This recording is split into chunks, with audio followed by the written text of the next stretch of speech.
कांप उठे कौरव जब अभिमन्यु का बदला लेने आया उनका छोटा भाई आखिर कौन था।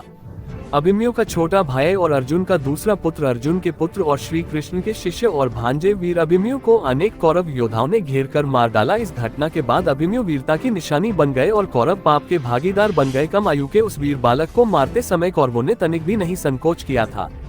कौरव सेना के 7 महारथी द्रोणाचार्य, कृपाचार्य, अश्वत्थामा, दुर्योधन, शकुनी, कृतवर्मा और कर्ण ने अभिमन्यु को भयंकर पीड़ा दी थी।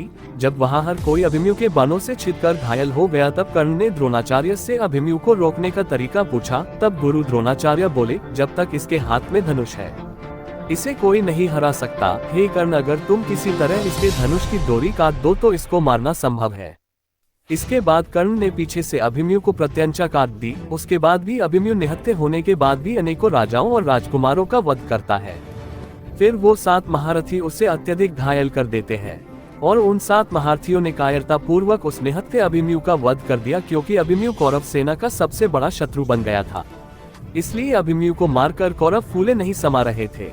लेकिन अभिमन्यु अर्जुन का इकलौता ऐसा पुत्र नहीं था जिसको कौरवों ने घेरा। अभिमन्यु अलावा अर्जुन के दूसरे पुत्र को भी कौरवों ने इसी षड्यंत्र के अंतर्गत घेरने की कोशिश की, लेकिन अर्जुन के सुपुत्र ने अभिमन्यु जैसी गलती नहीं की। उसने सभी कौरवों को मुंह तोड़ जवाब दिया और वह कारनामा कर दिखाया जिसे करने में अभिमन्यु भी असफल रहे। तो आखिर कौन था यह अभिमन्यु का वीर भाई? क्या किया उसने उस दिन के युद्ध में और कैसे लिया उसने कौरवों से अपने बड़े भाई अभिमन्यु की मृत्यु का बदला? पहले जानते हैं कि अर्जुन के कितने पुत्र थे।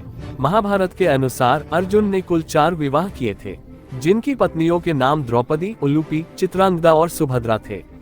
अर्जुन के कुल 4 पुत्र थे। अर्जुन की पहली पत्नी थी द्रौपदी। द्रौपदी से अर्जुन का पुत्र श्रुतकर्मा का नाम था। नागराज कौरव की पुत्री उलूपी अर्जुन की दूसरी पत्नी थी, जिनसे अर्जुन ने वनवास के दौरान विवाह किया था। उलूपी से अर्जुन का पुत्र इरावान था।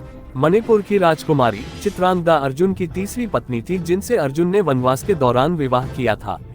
चित्रांगदा से अर्जुन के पुत्र का नाम बभ्रुवाहन था। श्री कृष्ण की बहन सुभद्रा अर्जुन की चौथी पत्नी थी, जिनसे अर्जुन ने द्वारका में विवाह किया था और सुभद्रा से जन्मे पुत्र का नाम अभिमन्यु था। तो सुभद्रा पुत्र अभिमन्यु, उलूपी से इरावान ने महाभारत युद्ध में भाग लिया था। चित्रांगदा पुत्र बभ्रुवाहन मणिपुर के राजा बने थे।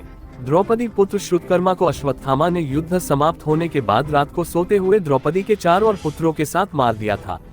तो अर्जुन के 2 पुत्रों ने महाभारत युद्ध में भाग लिया था। तो अर्जुन का दूसरा बेटा कोई और नहीं बल्कि नागन्या उलूपी पुत्र इरावान था, जिसमें वीरता कूट कूट के भरी थी, जो अभिमन्यु से बिल्कुल भी कम नहीं था।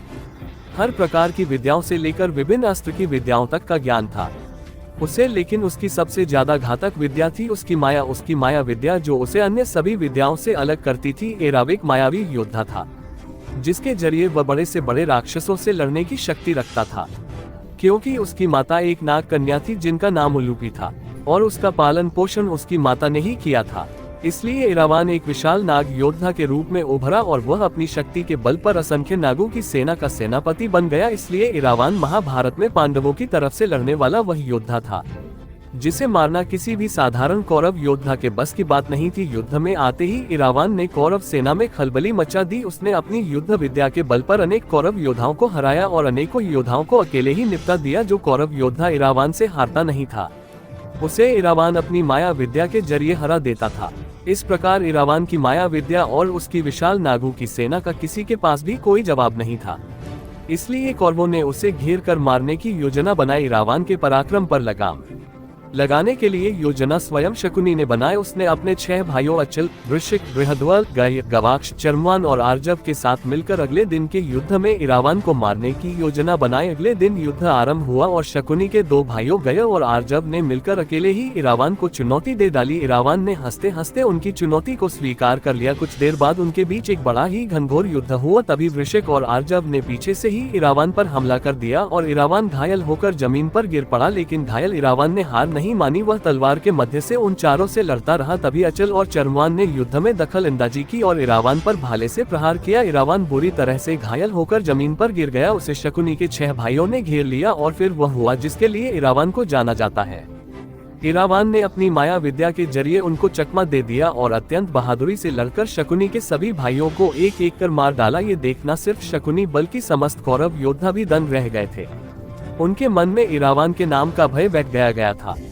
इस युद्ध के बाद कोई भी कौरव योद्धा इरावान से टक्कर लेना नहीं चाहता था। वह एक बार इरावान को युद्ध में हरा भी देते, लेकिन उनके पास इरावान की माया विद्या का कोई भी तोड़ नहीं था।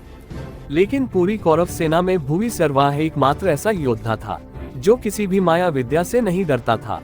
उसने अकेले ही इरावान से लड़ने का निश्चय किया, लेकिन तभी वहां भूविसर्वा के 4 बेटों का आगमन हुआ। उन्होंने स्वयं इरावान से युद्ध की अनुमति मांगी। उन्होंने कहा, जो गलती शकुनी के भाइयों ने की थी वह गलती हम नहीं करेंगे और इरावान की माया और उसका अंत कर देंगे, क्योंकि हम इरावान को उसकी माया विद्या का प्रयोग करने ही नहीं देंगे। भूविसर्वा ने अपने बेटों की इस बात से बहुत प्रसन्नता महसूस की और उसके बाद उन्होंने उन सबको अनुमति दे दी। भूविसर्वा के 4 पुत्र इरावान से लड़ने के लिए पहुंचे और उसके बाद 4 पुत्र और इरावान के बीच हुआ एक महाघोर युद्ध। लेकिन इस बार इरावान पहले से ही तैयार था। उसने अपनी पिछली गलतियों से बहुत कुछ सीखा था।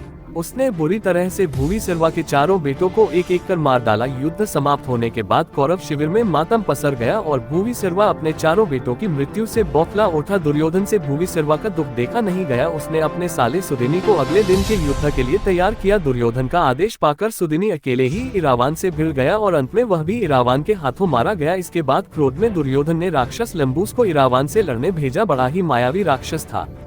युद्ध भूमि में अलम्बुश और इरावान के बीच एक बहुत बड़ा युद्ध हुआ। युद्ध में इरावान को हारता देखकर उसकी नाग सेना भी उसकी रक्षा हेतु पहुंची, परंतु इरावान को अलम्बुश के माया जाल से बचा नहीं पाए और युद्ध के 8वें दिन इरावान वीर गति को प्राप्त हुआ। वहीं मित्रों, पौराणिक मान्यताओं एवं धर्मशास्त्रों के अनुसार कुरुक्षेत्र में युद्ध करते समय कौरवों की सेना जब पांडवों पर भारी पड़ने लगी, तब पांडवों को लगने लगा कि वह ये युद्ध हार जाएंगे।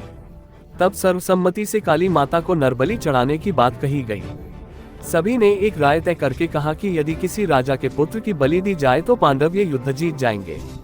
बलि देने के नाम पर कोई राजकुमार सामने नहीं आया। तब अर्जुन के पुत्र इरावन सामने आए और बलि देने को राजी हो गए। अर्जुन की तरह ही इरावन भी महान धनुर्धर थे। वे बलि देने को तो राजी हो गए, लेकिन उन्होंने शर्त रखी कि वह विवाहित मरना चाहते हैं। लेकिन फिर सवाल उठाया गया कि जो राजकुमार कुछ ही क्षणों में मृत्यु के गाल में समा जाएगा, उससे विवाह कौन करेगा। तो पुराणों के अनुसार ऐसे में श्री कृष्ण आगे आए और उन्होंने मोहिनी रूप धारण करके इरावन से विवाह कर लिया। विवाहोपरांत अगले दिन जब काली माता के समक्ष इरावन की बलि दी गई, तब श्री कृष्ण ने मोहिनी रूप में एक विधवा की तरह खूब विलाप किया। किन्नर इरावन को देवता मानते हैं। दक्षिण भारत में तमिलनाडु के वेल्लुपुरम जिले में इरावन का मंदिर बना हुआ है। मान्यता के अनुसार किन्नर साल में एक बार इरावन से विवाह करते हैं।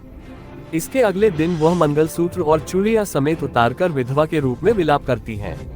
तो मित्रों, वह इरावान ही था जो अर्जुन का दूसरा सबसे शक्तिशाली पुत्र था और साथ ही जिसने अभिमन्यु की मृत्यु का बदला स्वयं कौरवों से लिया था। उनके अनेक वीर योद्धाओं का वध करके आपके क्या विचार है, कमेंट बॉक्स में हमें जरूर बताएं। अगर आपको वीडियो अच्छी लगी है तो लाइक करें, हमारे चैनल को सब्सक्राइब करें।